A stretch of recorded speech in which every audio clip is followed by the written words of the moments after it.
Assalamualaikum warahmatullahi wabarakatuh. Perkenalkan, nama saya Reva Alani. Saya berasal dari UNI 4 dengan nomor induk mahasiswa 21060-2104. Pada kesempatan kali ini saya akan menjelaskan mengenai proses pemasaran dan perilaku konsumen. Baiklah, kita mulai langsung. Perilaku konsumen. Perilaku konsumen adalah studi mengenai individu, kelompok atau organisasi dan proses-proses yang dilakukan dalam memilih, menentukan, mendapatkan, menggunakan, dan menghentikan pemakaian produk, jasa, pengalaman, atau ide untuk memuaskan kebutuhan serta dampak proses-proses tersebut terhadap konsumen dan masyarakat.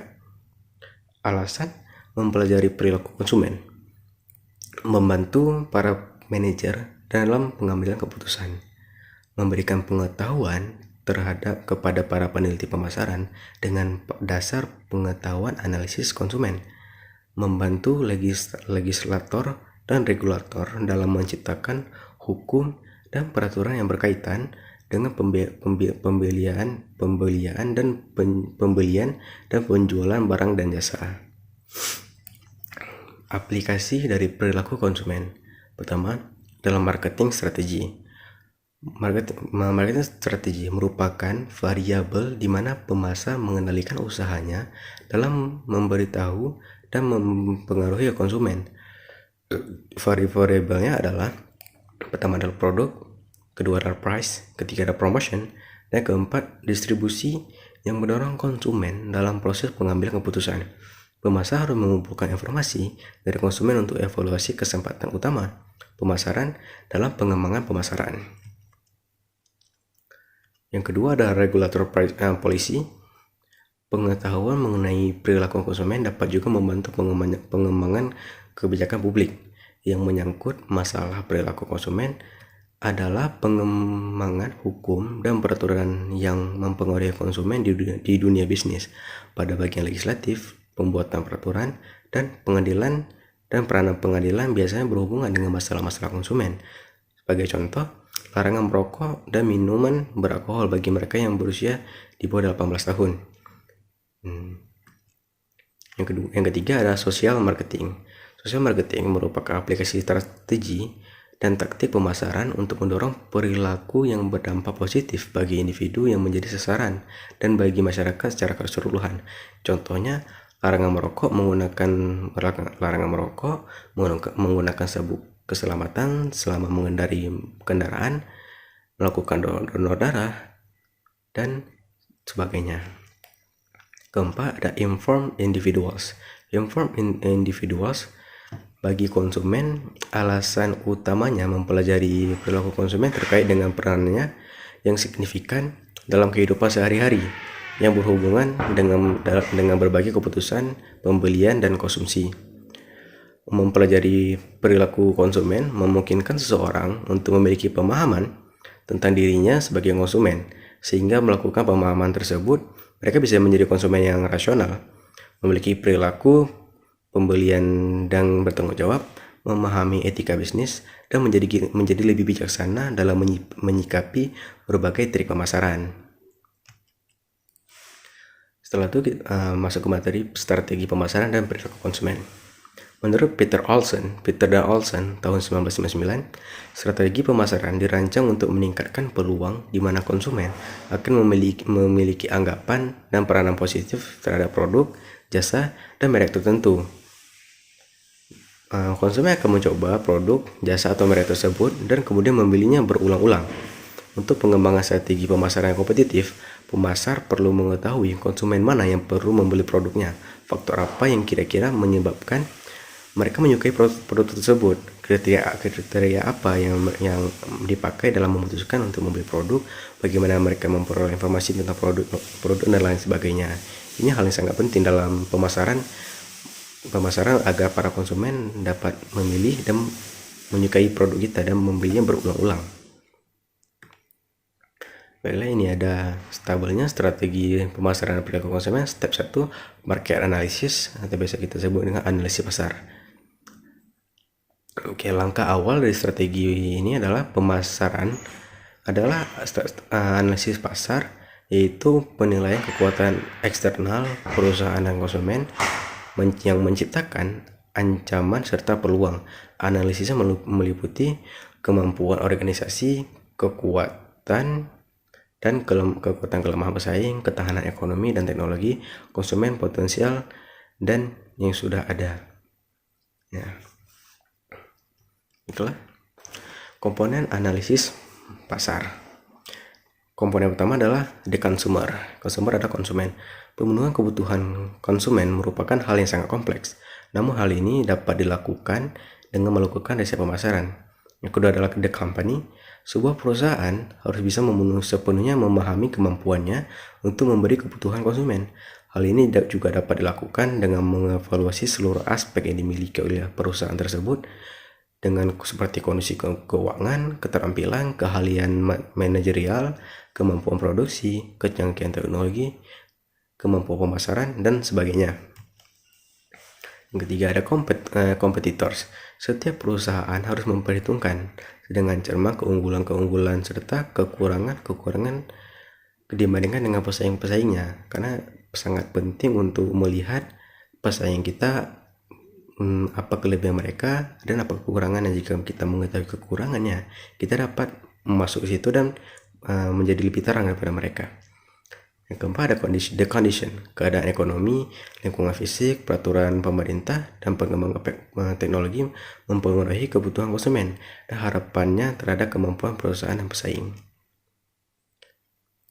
Ini ada step kedua, market dan segmentasi pasar. Segmentasi pasar adalah suatu proses membagi pasar dalam beberapa sub atau sebagian pasar berbeda dengan kebutuhan atau karakteristik yang sama, dan memilih satu segmen atau lebih untuk disasar dengan bauran pemasaran. 4 langkah dalam segmentasi pasar. Pertama adalah identifying product, relate needs sets, atau mengidentifikasi perangkat kebutuhan produk. Mengidentifikasi perangkat kebutuhan produk yang diinginkan oleh konsumen dan dapat memberikan kepuasan bagi konsumen. Yang kedua adalah grouping customers by needs, mengelompokkan konsumen yang memiliki perangkat kebutuhan yang serupa. Langkah ini mengelompokkan konsumen yang memiliki perangkat kebutuhan yang serupa. Konsumen ini dapat dikelompokkan ke dalam satu segmen sejauh fitur produk dan bahkan mungkin citra produk yang bersangkutan meskipun demografi yang berbeda. Ketika ada describing each group, mendeskripsikan setiap kelompok. Setelah konsumen dengan perangkat kebutuhan yang sama diidentifikasi, diperlukan penjelasan mengenai konsumen tersebut berdasarkan segi demografi, gaya hidup, dan penggunaan media. Keempat ada selecting an attractive segment to serve. Memilih satu atau lebih segmen yang akan dilayani. Menentukan pasar sasaran target marketnya. Yang dimasuki pasar sasaran bisa berupa beberapa kelompok segmen yang bisa dimasuki, bergantung dari definisi pasar sasaran yang dikembangkan. Pasar sasaran inilah yang menjadi bidikan strategi pemasaran yang dikembangkan oleh perusahaan. Step ketiga, marketing strategi atau strategi pemasaran. Strategi pemasaran yang dikembangkan merupakan bauran pemasaran atau marketing mix yang meliputi 4 hal pokok, yaitu produk, harga atau price, promosi atau promotion, dan distribusi place yang dikenal dengan 4P. Strategi pemasaran pertama, bauran pemasaran, marketing mix, the product, menentukan produk yang ditawarkan dengan skala pertimbangan, misal kualitas, ukuran, bentuk, warna, kemasan yang menarik konsumen.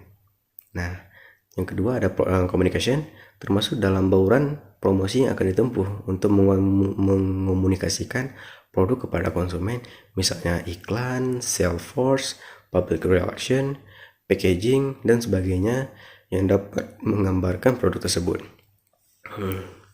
Terus ada marketing mix pada price, penentu harga, menentukan beberapa harga produk tersebut yang akan ditawarkan kepada konsumen. Pada harganya yang harus tepat, jangan terlalu mahal, jangan terlalu murah, gitu. Setelah itu ada distribution, menentukan saluran distribusi yang akan dipakai agar produk yang ditawarkan bisa terjangkau oleh pasar sasaran. Terus ada service, layanan yang dilakukan kepada target pada target untuk meningkatkan nilai lebih dari produk atau jasa utama. Strategi keempat, step keempat adalah consumer decision process. Proses keputusan konsumen. Setiap manusia selalu ingin memenuhi kebutuhan hidupnya, tetapi manusia berhadapan dengan bagaimana cara untuk memenuhi kebutuhan tersebut. Contoh, mengambil keputusan, misalnya keputusan untuk menunda perkawinan atau KB, keputusan untuk membeli TV atau DVD oleh kepala rumah tangga, keputusan untuk memberikan pinjaman dengan bunga rendah oleh pimpinan bank dunia, dan keputusan lain-lainnya yang mempunyai ruang lingkup lokal, daerah, sektoral, nasional, dan internasional. Perilaku konsumen adalah proses dan aktivitas ketika seseorang berhubungan dengan pencarian, pemilihan, pembelian, penggunaan, serta pengevaluasian produk dan jasa demi memenuhi kebutuhan, keinginan, atau membuat keputusan. Ya, pada dasarnya berarti memilih satu di antara banyaknya alternatif yang ada untuk kepentingan konsumen tersebut. Pengenalan konsumen. Pengenalan kebutuhan atau problem recognition. Konsumen mengenal adanya masalah atau kebutuhan-kebutuhan dapat dipengaruhi oleh rangsangan internal dan rangsangan eksternal. Yang kedua, pencarian informasi atau information search, tahap di mana konsumen mencari informasi lebih banyak untuk meningkatkan perhatian terhadap produk yang ingin dibeli, atau proaktif mendapatkan keterangan yang lebih rinci, misalnya keunggulan produk tersebut, kekurangannya, merek, harga, dan sebagainya. Sumber informasi yang biasa dilakukan adalah sumber pribadi seperti keluarga, teman, tetangga, sumber komersial seperti iklan, wiraniaga, agen, kemasan, sumber publik, media massa, sumber pengalaman, pemeriksaan, dan menggunakan produk tersebut. Ketiga, ada evaluasi alternatif atau alternative evaluation, tahap di mana konsumen menggunakan informasi untuk mengevaluasi pilihan-pilihan merek, tempat pembelian, dan cara membayar. Tahap pertama, konsumen melihat produk sebagai kumpulan atribut produk. Tahap kedua, konsumen akan memberikan tingkat arti penting berbeda terhadap atribut, berbeda menurut kebutuhan dan keinginan unik masing-masing. Tahap ketiga, konsumen mungkin akan mengembangkan satu himpunan keyakinan terhadap merek, di mana posisi setiap merek pada atribut. Tahap keempat, harapan kepuasan produk total konsumen akan bervariasi pada tingkat atribut yang berbeda. Tahap kelima, konsumen sampai pada sikap terhadap merek berbeda lewat beberapa prosedur evaluasi. Keempat, keputusan membeli atau purchase, ketika konsumen benar-benar ingin membeli produk. Kelima, tingkah laku pasca pembelian atau evaluasi, ketika konsumen mengambil tindakan lebih lanjut setelah membeli berdasarkan rasa puas atau tidak puas atas kinerja produk yang diberikannya, yang kita berikan kepada dirinya, setelah dibandingkan dengan harapan sebelum membeli, apakah ini worth it atau tidak gitu. Dan tahap yang kelima atau tahap yang terakhirnya adalah outcomes atau hasil. Kemudian ada tiga, seperti society, firm, dan individual. Society adalah efek kumulatif dari proses pemasaran yang mempengaruhi pertumbuhan ekonomi, polusi, masalah sosial. Firm, reaksi dari target market menghasilkan sebuah citra produk atau merek organisasi. Kalau sedangkan pada individual, hasil dari proses pada beberapa tingkat kepuasan, pengeluaran keuangan, perubahan atau pengembangan sikap, dan perubahan perilaku.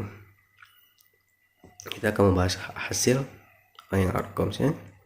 Firm, pertama, product positioning, upaya menciptakan image tertentu atas produknya dibandingkan dengan produk sejenis yang dihasilkan oleh pesaing di dalam banyak benak konsumen. Kedua, ada sales, merupakan hasil yang sangat penting karena menghasilkan pendapatan bagi perusahaan untuk melanjutkan bisnis. Ketika ada customer satisfaction atau kepuasan konsumen tetap menjadi perhatian utama bagi pemasar atau marketer. Mempertahankan konsumen menunjukkan bahwa mereka puas dengan pembelian yang telah mereka lakukan dan penggunaan dari produk tersebut. Pada individual need satisfaction, hasil yang paling jelas dari proses konsumsi bagi seorang individu, apakah pembelian itu dilakukan atau tidak, adalah tingkatan kepuasan kebutuhan yang dihasilkan dari proses konsumsi. 2. Injurious consumption. Sisi gelap dari perilaku konsumen terjadi ketika individu atau kelompok membuat keputusan konsumsi yang memiliki konsekuensi negatif untuk jangka panjang kesejahteraan mereka. 3. Yang ada society, economic, dampak ekonomik. Dampak kumulatif dari keputusan pembelian konsumen termasuk keputusan untuk melupakan konsumsi merupakan penentu utama dari keadaan ekonomi suatu negara. Kedua, ada physical environment. Konsumsi membuat keputusan yang berdampak besar terhadap lingkungan fisik masyarakat, baik mereka sendiri dan lainnya. 3, ada social welfare. Keputusan konsumen secara umum mempengaruhi kesejahteraan sosial dari masyarakat, termasuk memiliki dampak yang besar pada kualitas hidup secara keseluruhan dalam suatu masyarakat.